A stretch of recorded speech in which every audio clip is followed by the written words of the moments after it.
गरीब नवाज, जब नफरत की बात चली इसी अजमेर की धरती पर, हम ख्वाजा के हाथ पर ईमान लाए ना, तो किसे मानेंगे? ख्वाजा को।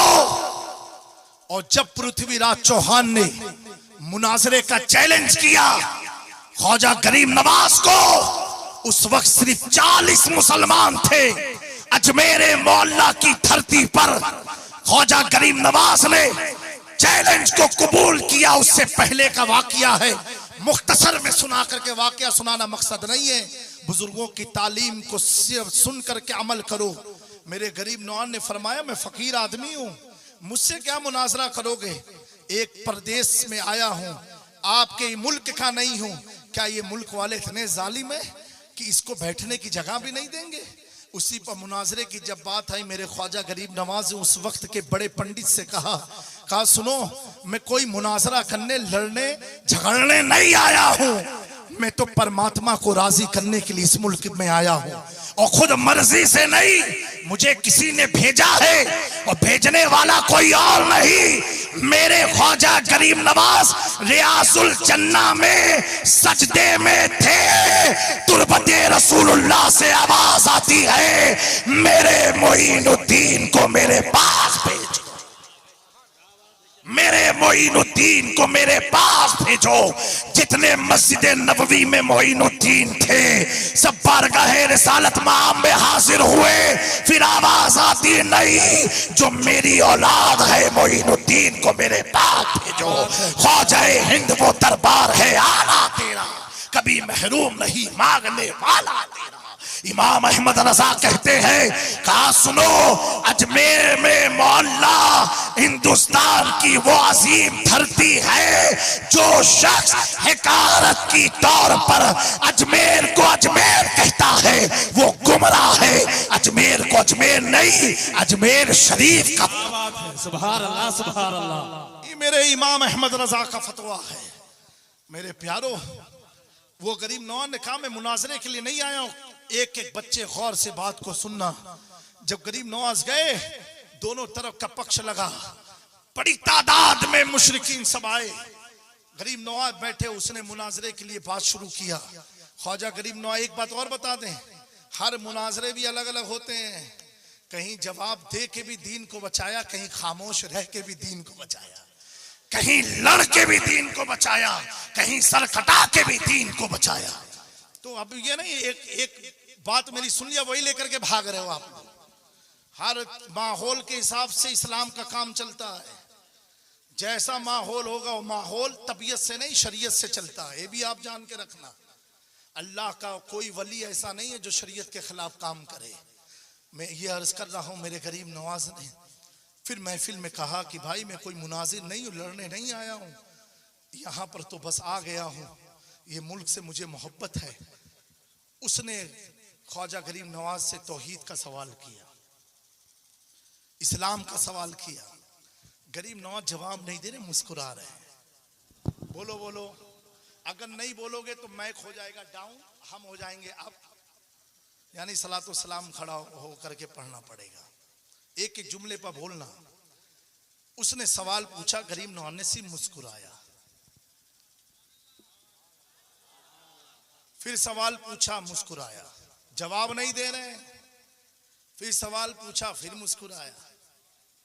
आप अपने घर में देखो, अगर घर में नहीं तो इलाके में देखना, अगर 2-3 बच्चे एक बाप के होते हैं तो एक बेटा जो होता जल्दी जवाब नहीं देता, वो सुनता है बात को। एक जो होता सुना ही नहीं रहा, जवाब देना शुरू, तो अम्मा है बेटा, तो पता तो चलता नहीं, बस कूद गया बीच में, समझे। और एक बेटा जब जवाब देता है सवाल को सुन के, तो उसने कहा मेरे को आपने रोक दिया, उसको नहीं रोका, तो कहा तू बेवकूफी बात करता, वो सही बात करता है। तो एक ही घर में 3 बेटे हैं, एक को अब्बा ने रोका, दूसरे को कहा जवाब दो, तो समझ गए आप, ऐसे हालात होते हैं। कहाँ मुनाजरा करना है, कहाँ नहीं करना है, कहाँ क्या करना है, वो हिकमत के तहत काम होता। बहरहाल जवाब नहीं दिया, गरीब नवाज मुस्कुराए। कई सवाल किया, गरीब नवाज मुस्कुराए। मुस्कुराने के बाद अब वो साधु गुस्से में आ गया, खड़ा हुआ, कहा मोइनुद्दीन, जब तुझे सवाल का जवाब देना ही नहीं था तो आए क्यों इस महफिल में? मेरा भी वक्त बर्बाद किया, अपना भी वक्त बर्बाद किया। गरीब नवाज मुस्कुरा रहे हैं। कहा भाई कुछ तो बोलो, खाई तुम मुस्कुरा रहे हो। पूरी मुनाजरे का आधा टाइम चला गया मुस्कुराने में, फिर मुस्कुराए गरीब नवाज। अब वो इतना गुस्से में आया कि गरीब नवाज को गाली बकना शुरू कर दिया। आपके माँ बाप को उल्टा सीधा बका, आप मुस्कुरा रहे हैं। आखिर में उसने अल्लाह की तौहीन की। ख्वाजा गरीब नवाज मुस्कुरा रहे हैं। अब वो गुस्से में आया, कहा डरपोक आदमी, जब तुम्हें बात ही नहीं करना था तो बात बनाई क्यों थी? चलो ऐसी महफिल से। फिर भी गरीब नवाज मुस्कुराए। अब जब वो उठ के जाने लगा, पलट के फिर ख्वाजा साहब की तरफ देखा, कहा अच्छा एक सवाल का सिर्फ जवाब दे दो जाते जाते। कहा क्या? अब बोले, कहा ये बताओ मैंने तुझे इतनी गाली दी, इतना उल्टा सीधा बका, फिर भी तुम्हें गुस्सा नहीं आया मोइनुद्दीन? तुमने मेरी कोई बात का जवाब नहीं दिया, क्या फिर भी तुझे गुस्सा नहीं आया? अल्लाहु अकबर। ख्वाजा गरीब नवाज अब मुस्कुरा नहीं रहे हैं, अब जवाब दिया। आप फरमाते पाखंडी सोल, जब तू गुस्सा कर रहा था, लान तान कर रहा था, उस वक्त में तेरे सीने में ईमान की रोशनी देख रहा था। सुभान अल्लाह। नारे तकबीर, नारे रिसालत, उलमा अहले सुन्नत, हुजूर जामे मियां, ख्वाजा का हिंदुस्तान, ख्वाजा का हिंदुस्तान। मैं तुझे जवाब देता तो कैसे देता? दुनिया तेरी जुबान देख रही थी, मैं तेरा सीधा देख रहा था। अल्लाहु अकबर। ख्वाजा कुतुबुद्दीन बख्तियार काकी फरमाते हैं, इतना मेरे मुर्शिद का कहना था, वो पंडित कदमों में आकर के इमाम अहमद रजा के रंग में डूब के कहने लगा, मैं मुजरिम हूँ आका, मुझे साथ ले लो, मैं मुजरिम हूँ आका, मुझे साथ ले लो, के रास्ते में है जा बजा था। अल्लाह सुभान अल्लाह सुभान अल्लाह।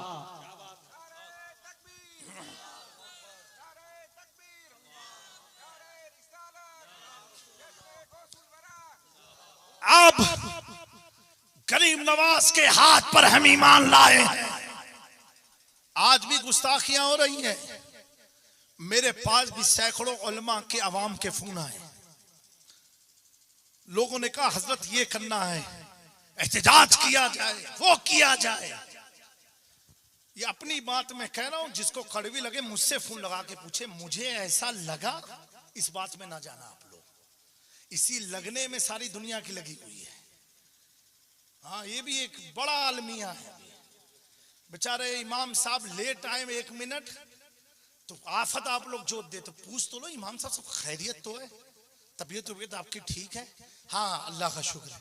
फिर इमाम साहब 1 मिनट लेट क्यों है? ये तरीका हुआ।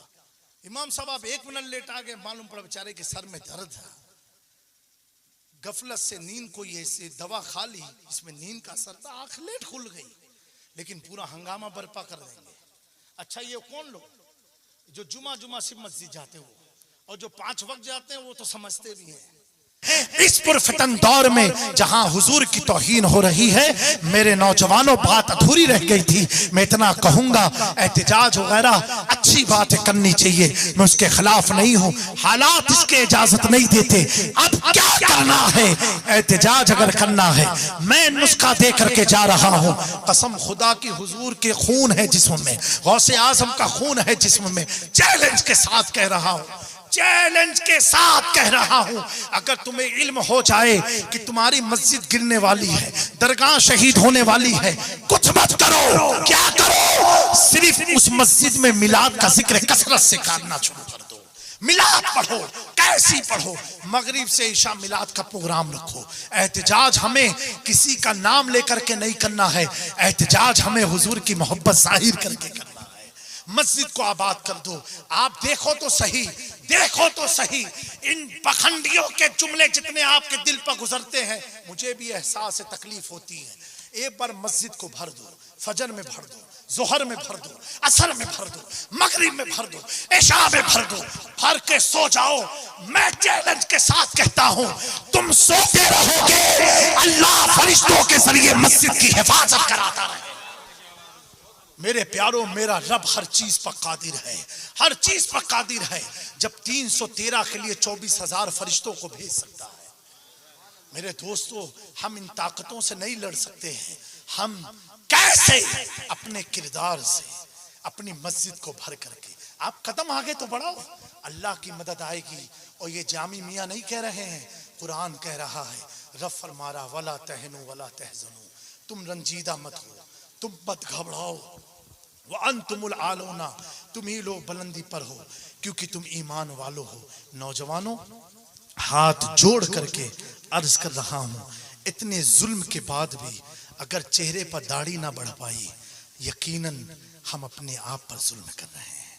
इतने जुल्म के बाद भी मस्जिदें वीरान रह गई, यकीनन हम अपने आप पर जुल्म कर रहे हैं। आज से 10-15 साल पहले हर मस्जिद का इमाम कहता था कि सुनो, मस्जिद का पेट नमाजियों से भरता है, मस्जिद को खाली मत करो। मस्जिद अगर खाली रहेगी, नाराज होकर अल्लाह की बारगाह में शिकायत करेगी। मेरे प्यारों, किसी के बुलडोजर चलाने से कितनी तकलीफ होती है। एक बार तन्हाई में सोचना, जब तुम मस्जिद की अजान सुन के भागते हो तो मस्जिद को कितनी तकलीफ होती होगी। आज तुम्हें तकलीफ हो रही है, तुम्हें कल मस्जिद को हो रही थी। मस्जिद ने कहा, अल्लाह ऐसी धरती पर मैं क्यों रहूं जहां कोई इबादत के लिए सर भी नहीं झुकाने आता है। मेरे प्यारों, तुम मस्जिद को भर दो, बस कुछ मत करो, तुम इबादत की तरफ आ जाओ, दुरूद की कसरत कर लो, अपनी हैयत को बदल दो। पक्के अली वाले हो, दाढ़ी को सुन्नत के मुताबिक रख लो, देखो कामयाबी आपके कदम को चूमती हुई नजर आएगी। आज रूए जमीन पर किसी क्लीन शेव की मजार नहीं है। अगर मजार है हाजी शाह इसहाक की, तो क्या थे, बाशरा आदमी थे, दाढ़ी वाले थे। मेरे प्यारों, जो जमीन बगैर दाढ़ी वालों के वजूद को मिटा देती है, दाढ़ी वालों के वजूद को रखती है। यहीं से समझ जाओ। हजरत बहलोल दाना ने कहा, मेरा भी दिल होता है शहर की तरफ आऊं, लेकिन ये कब्रिस्तान के साथी मुझे कहते हैं, बहलोल उधर कहाँ जाता है, वहां का हर आदमी हर दिन इधर आता है, कोई इधर से उधर नहीं जाता है, तो उधर ही रहो ना जहां तुम्हें कयामत तक के लिए रहना है। तो अल्लाह के वली को अल्लाह ने बड़ी ताकतें अता फरमाई। तो लोग उलझते हैं कि इतनी गुस्ताखियां हो रही, हजरत हमें करना क्या चाहिए। ये आखिरी बात है हमारे नौजवानों, आपके लिए, हमें करना क्या चाहिए, इसका जवाब हम कैसे दें, हम क्या करें।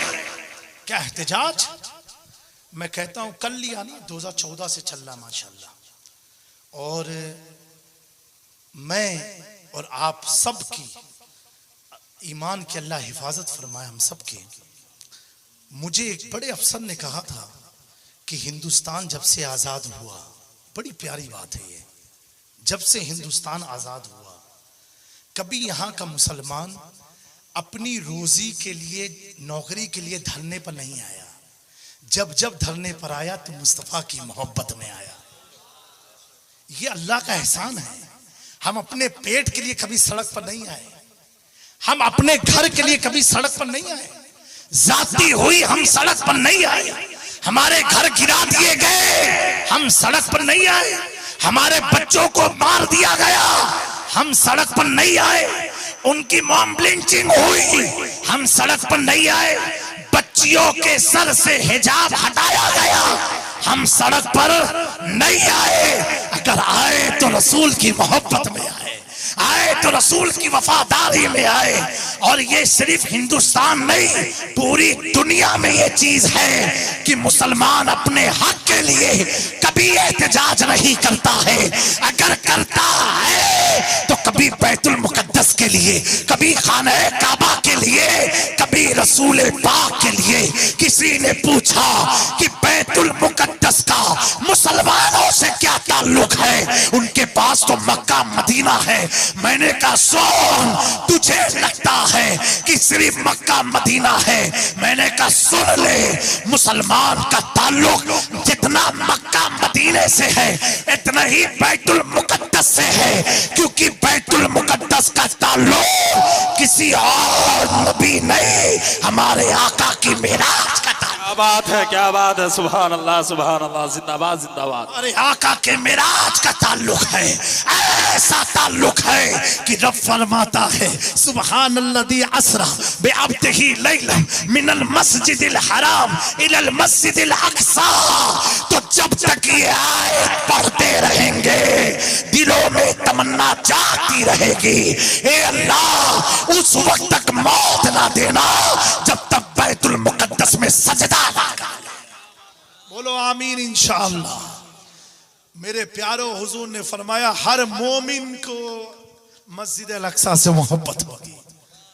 वो हमारी हुजूर की मेराज का मस्कन है। ये दुनिया हमें दुनिया की तरफ खींच रही है। ये मोबाइल हमें तरह तरह की तस्वीर दिखा के बहका रही है। मैं अपनी बहनों से मुल्तमिस हूँ, ए मेरी दीन की बहनों, अपनी फातिमतुज़ ज़हरा की सीरत एक बार पढ़ लो, और मेरे नौजवानों एक बार हुजूर की सीरत पढ़ लो। फिर कसम खुदा की कदम अगर बुराई के लिए उठेगा भी ना, तो फरिश्ते तेरे कदम को उठने से पहले तेरे दिल को पलट देंगे, कहेंगे उधर कहाँ जा रहा है, तू तो मुस्तफ़ा का दीवाना है, आ जा मस्जिद की तरफ। मेरे प्यारों, बहुत नफ्सा नफ्सी का दौर है। हुजूर पाक ने फरमाया था एक दौर ऐसा आएगा कि मस्जिदों में सफ लग जाएगी, नमाज पढ़ाने वाला कोई ना मिलेगा। जनाजा रखा होगा, जनाजे की नमाज पढ़ाने वाला कोई नहीं मिलेगा। आज मदरसों को बंद करके यही चीज आने वाली है। आज स्पेन का हाल देखो, इटली का हाल देखो। अभी मैं यूरोप होकर के आया हूँ, बड़ी बड़ी मस्जिदें अय्याशियों का अड्डा बन गई हैं, कैफे कैशेनो शराब खाने की होटलें खुल गई हैं। वही चीज यहाँ आ रही है। अगर आज भी हमने अपने अमल को नहीं संवारा, अपनी बच्चियों को नहीं संवारा, हमारी बच्चियों के दिमाग में डालो कि तुम किसी अदाकार की गुलाम नहीं, तुम फातिमतुज़ ज़हरा की गुलाम हो। तुम्हें किसी एक्ट्रेस का रंग नहीं अपनाना है, तुम्हें सैयदा फातिमा के अंदाज में रहना है। समझाओ, नहीं समझाओगे कल उठ के किसी का हाथ पकड़ के दरवाजे पर खड़ी होकर के आ गई, भाई तू अपना हाथ मलता रहेगा, बाप कुर्सी पर हाथ पीटता रहेगा, माँ मातम करती रहेगी अगर अपनी बच्चों को सही तुमने तालीम न दी। मैं कहता हूँ दुनिया पढ़ाओ, वो दुनिया पढ़ाना जिसमें दीन का इल्म शामिल हो, ताकि उसे पता चले रिश्वत लेना हराम है, शराब पीना हराम है, जुआ खेलना हराम है। आज बिटकॉइंस का दौर चला है, बड़े बड़े घर के लड़के बिटकॉइन में करोड़ों रुपये डुबो दिए। एक सूरत का आदमी है, चाहने वाला है, उसने तकरीबन 25 करोड़ रुपये डुबो दिए बिटकॉइन में। मकान बिक गया, मर्सिडीज गाड़ी बिक गई, यकीन ना आए मैं तुझे उससे मिलाऊंगा, बिक गए। मेरे आका ने फरमाया था ऐसी तिजारत कभी मत करना जिसका कोई वजूद ना हो। आज आपको 10,000, 50, 1 लाख की लालच दे करके कोई करोड़ रुपया आपसे ऐंठ रहा है, आप मुंह चाट के देते हो। यही मस्जिद का इमाम की तनख्वाह की बात आ जाए, मस्जिद की तामीर की बात आ जाए तो 100 रुपये का हिसाब मांगते हो। ये हिसाब मांगने वालों कान खोल के सुनो, अगर तुमने दुनिया में खुदा के घर में जाती की, इमाम से जाती की और अबा से जाती की, हिसाब किताब में कल कयामत के दिन तेरा भी रब हिसाब लेने वाला है।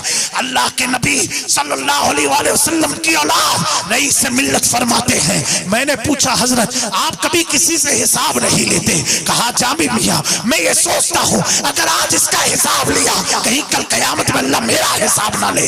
मैं दुनिया में हिसाब ना ले करके अपनी नरमी का इजहार करता हूँ, इस उम्मीद के साथ कल कयामत के दिन अल्लाह ताला रहम फरमा के हिसाब।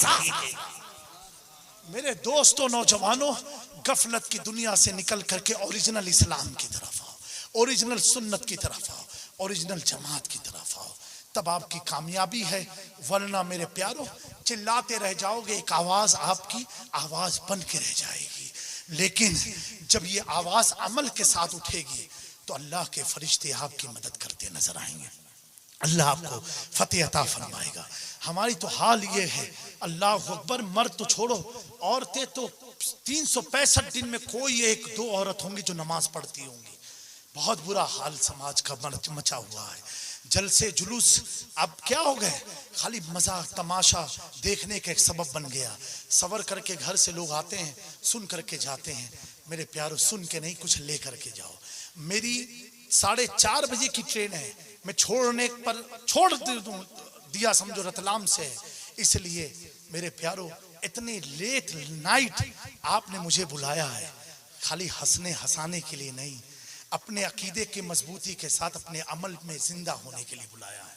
मेरे प्यारों, ट्रेन छोड़ा हूं सिर्फ आपकी मोहब्बत में छोड़ा हूं, ये सोच करके अगर आप में से कोई एक आदमी भी मेरी बात से सवर गया, कल कयामत के दिन वही आदमी मुझे जन्नत में लेकर के जाएगा। ये जामी मियाँ नहीं कह रहे हैं, जन्नती जवान के सरदार के बेटे इमाम जाफर सादिक तकरीर करते थे, जिन जाफर सादिक का हम कुंडे की नियाज करते हो, करते रहना, कभी रोकना मत, 22 रजब को करते रहना। अल्लाह अकबर। आप जब तकरीर करके रो करके आवाम से मुखातिब होते थे, फरमाते थे कि जाफर सादिक का 1-2 घंटा बोलना उस वक्त काम आएगा जब तुम में से कोई एक खड़ा होकर के कहेगा कि हजरत मैं आपकी बात पर अमल करूंगा, तो वो आदमी, कौन करा, इमाम जाफर सादिक, वो आदमी जो कहेगा मैं अमल करूंगा, वो आदमी कल मुझे जन्नत में लेकर के जाएगा। अल्लाह अकबर। क्या तवाज़ु आजिज़ी इनके सारी। सैयद का ज़र्फ बहुत बड़ा होता है। सैयद वाकई में जो सैयद होता है ना, वो तो अल्लाह अकबर ऐसा होता है, सारे गम को भुला करके इमाम हसन की शक्ल में हाथ मिला लेता है। सैयद का ज़र्फ बहुत बड़ा होता है। उनका ज़र्फ ऐसा होता है कि ज़ैनुल आबिदीन के पास जब आप लंगर बांट रहे थे, खादिम ने कहा, हुजूर ये जिसको आपने दिया ये तो आपके बाप के कातिलों में से है। इमाम ज़ैनुल आबिदीन फरमाते हैं, ये उसकी मेहमान नवाजी थी जो उसने कूफा में की, ये मेरी मेहमान नवाजी जो मैं मदीने में कर रहा हूँ। ये सैयद का ज़र्फ होता है। सैयद किसी पर लानत नहीं बरसाते हैं, सैयद किसी को बद्दुआ नहीं देते हैं, सैयद किसी को बद्दुआ देने नहीं आए हैं। हुजूर पाक के पास जिब्रील अमी आए, या रसूलुल्लाह हुक्म दो, ये ताइफ खत्म हो जाएगा। आका ने फरमाया, मैं अल्लाह के बंदों को खत्म करने नहीं, इनके दिलों में ईमान रोशनी देने के लिए आया। ये सैयद का हाल होता है। अस्तगफिरुल्लाह रब्बी मिन कुल्li ज़म्बि व अतूबु इलैहि व मा अलैना इल्ला अल बलाग। अस्सलामु अलैकुम व रहमतुल्लाह।